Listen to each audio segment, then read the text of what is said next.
we do hope that payments will begin to be processed late next week, as I said, around the 17th. Keep in mind, banking schedules, those payment timelines that we can't control, could vary when a claimant might actually see that benefit into their accounts. But we're on track to begin administering those payments mid-September as we had planned. Anything more on that, Jeff? He says no. And Charles, I think we answered your question there. Any other questions on LWA? Okay. And then lastly, before we go on to Ryan, I'm actually going to ask any fraud with LW. Well, we haven't paid any lost wages assistance money yet, Charles. Again, like PUA, these are federally funded benefits. The one measure that's in place that could catch somebody who would not be eligible is that certification that in fact you were out of work due to COVID. Again, it's $300 a week for what hopefully will be 6 weeks of benefits. Certainly, as with regular UI, we will have fraud detection and prevention measures in place as we are able to catch any fraudulent payments. Again, PUA seems to be the program that has the greatest instance of fraud nationally. So it remains to be seen what will happen with LWA, but it will be embedded within our regular payment process with either regular UI or PUA. So certainly for catching PUA fraudulent claims, LWA would be included in that. Jeff, anything more to add on that? No, I think you touched on it all. Okay. Jeff, do you want to just provide a quick update on virtual assistant? Sure, I can do that. So as we've talked about, this is the new mechanism that we have for regular claimants to get assistance from our systems in terms of navigating their claim and their application for claims. And so we continue to build out the functionality of the virtual assistant. We've been focused most specifically on building out functionality for Spanish-speaking customers so that they have the same functionality that are available to our English-speaking claimants, and also orchestrating the lost wage assistance program through the virtual agent, which she already touched on. So those have been our focuses for the last several weeks. In addition to that, we continue to gain more intelligence about sort of the cadence of these callbacks and therefore able to refine our capacity to take these callbacks. And in that process, we are able to open more and more slots. We recognize that there are sometimes long wait times with regards to the inability to get your answer through the virtual agent and therefore necessitating a callback. So we've been adding anywhere from about 800 slots per week to about 2,500, and then as much as 5,600 for several weeks that are out. The other thing that we should mention is something we've talked about before, and that is we are now going through the process. As we add these slots, we are having staff make contact. Administrative staff are actually contacting those that are at the end of the line. So folks that are in the last 4 weeks of the schedule, from late September to late October, we're actually moving them back up to the open slots. So that's something we recognize has been a missing element, and we're starting that work now. We have completed more than 37,000 callbacks since we implemented the program. There's been over 4 million queries within the virtual agent across nearly 700,000 total sessions. So in terms of the demand for callbacks, we're seeing it's very small relative to the number of queries that are in the system. So we're very confident about that. We still have an issue with regards to no-show rate that is creeping up to almost 30%, and that's a problem for us. We need claimants that get their answers answered to take the time to do a callback, and we continue to reach out to them to encourage that. As a basis of comparison, we have got almost a 30% no-show rate, whereas we only have a 2% cancellation rate. So bridging that gap is really imperative in terms of helping out your neighbors to make sure that not only are your needs met, but the person who lives next to you get their needs met too. So we're going to be continuing to ask claimants to be thoughtful about that and continue to review the functionality within the virtual agent and take the time to cancel their callback when their needs are met. I think those are most of the elements I wanted to touch on virtual agent. Did I miss anything, Cher? Nope, I think you got it. I do want to just quickly circle back to lost wages assistance. I thought of a couple of things. We will be notifying claimants when we're ready to accept their certification, and that will be through a call campaign or by email. We'll also be issuing a press release the day that we open up the ability to certify either by phone or online. There was one last question from Joe on PUA. Has the PUA fraud investigations impacted benefit amounts? So again, federally funded program, but certainly as we come across fraud programs, it'll stop payments. So if you mean in its totality, then yes, it's going to have a bearing on the total number of dollars that are going out in terms of benefits, if that's the nature of the question.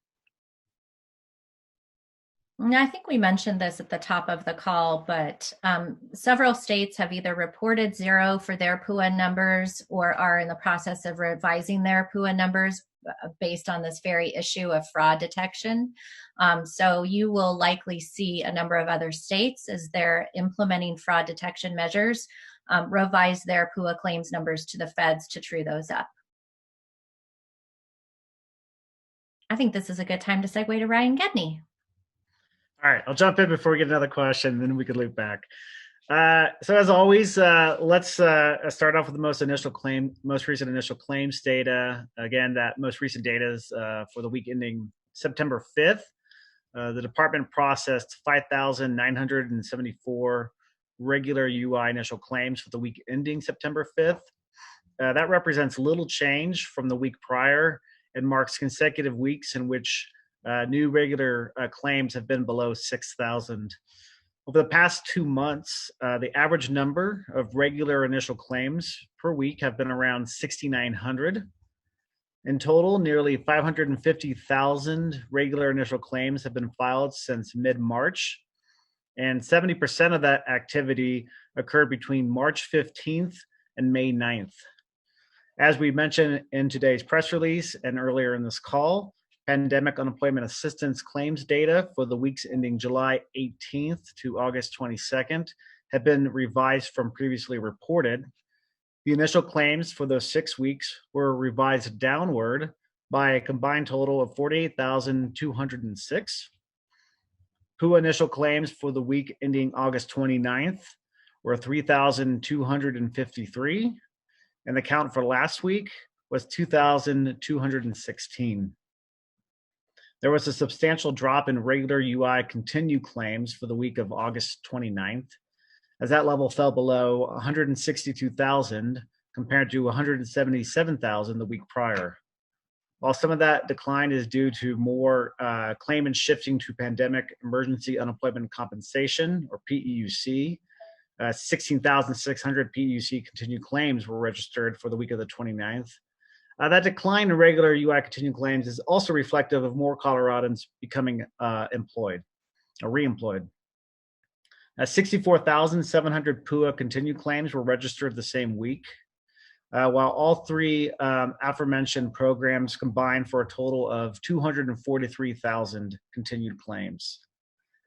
That count of 243,000 for the week of August 29th represents a decrease of over 31,000 total continued claims, or 11%, when compared to the week ending August 1st. Approximately 60 million in regular UI benefits were paid out for the week of September 5th. About 314 million in regular UI benefits were distributed in the month of August, which represents a decline of 10 million compared to July. Nearly 1.8 billion in regular UI benefits have been paid out since the end of March. Close to 10 million in benefits to PEUC claimants were paid last week, while PUA recipients received around 15 million in benefits. When factoring in all active state and federal programs this year, the department has paid out $5 billion in UI benefits in 2020. And finally, just a quick update on the borrowing status of the UI Trust Fund. About 191 million has been borrowed from the Federal Unemployment Account, or FUA, as of yesterday. 14 other states and the Virgin Islands are also borrowing from FUA, so 2 more were added since we discussed this last week. And approximately 28.9 billion has been borrowed thus far, with California, New York, and Texas accounting for 80% of that total. And so, Cheryl, I'll kick it back over to you. I don't see any questions yet, but happy to answer any that people have. Okay, great. Thanks, Ryan. Jeff, just to circle back to Charles had a question about how many states applied for LWA. I don't have that figure off the top of my head. Do you know? I want to say 48, but that's not a positive figure. I would say north of 40. Okay. In terms of the next question, I'm hearing people who are getting lower payouts from PUA, much higher tax deductions. Does that have anything to do with the investigation? So, a couple thoughts here, and I'll maybe ask Ryan to jump in. So first, I couldn't really explain that off the top of my head. A few things to note is that the minimum payout for PUA is actually quite higher than the minimum payout for regular UI.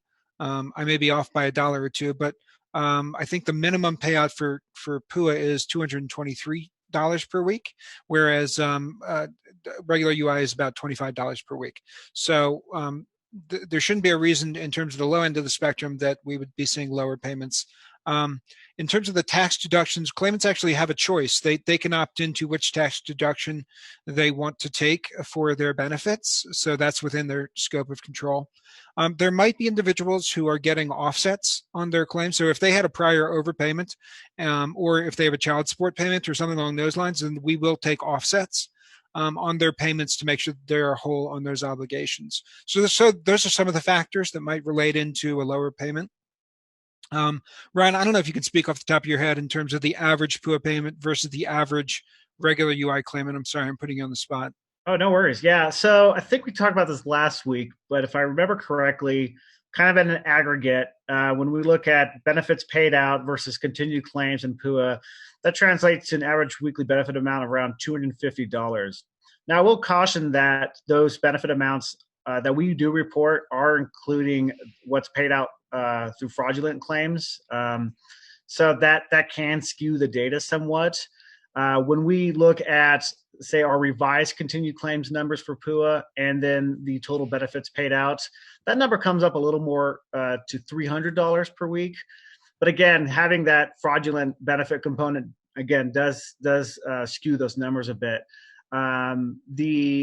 Since the middle of March, trying to think of this off the top of my head, I believe regular UI average weekly benefit amount has ranged between around $350 to $360 per week. And that is a significant drop from what it was in 2019 when it was about $440 per week. And again, as we talked about before, a lot of that has to do with that industry composition. So I'm not sure, Joe, if that completely answers your question there, but that's just explaining a little bit of the difference for PUA and regular UI recipients. Ryan, I think the last question is for you as well. Okay. Yes. So the drop in continuing claims. So regular UI, that again, we're not, as we've mentioned, PUA is more vulnerable to fraudulent activity than regular UI. But when I talk about the drop overall, when I talked about the week ending August 29th compared to August 1st, I am looking at revised PUA numbers for August 1st, and then our new numbers that were reported August 29th. So on an overall scale, they're relatable on the same scale. Let me know if you need kind of further information on that, but that does include on both ends of that month the removal of fraudulent claims.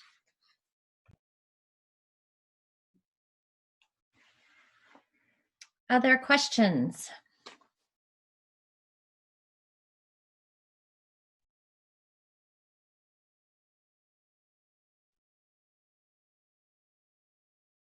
Okay.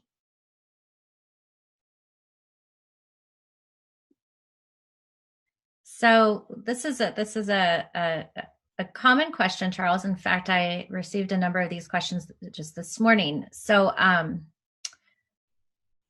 that fraudulent activity. So we have reported this, the receiving of a debit card by somebody who didn't apply for unemployment is a symptom of the fraud schemes that we are seeing, because the debit card is the default method of payment for all unemployment claims.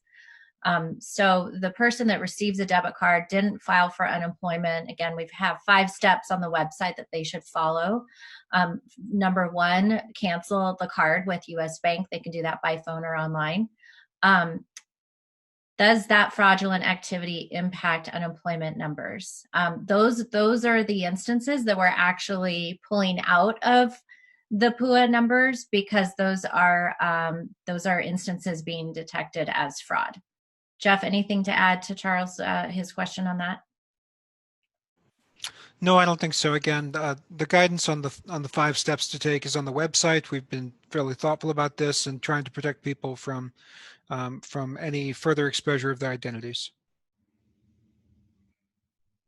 Wayne, admittedly, we may be a little behind in posting these quarterly fraud prosecutions to the website. So I think I have one release in my inbox that I need to send out, but we certainly want to true up the content on the website to make sure that that quarterly update is accurate.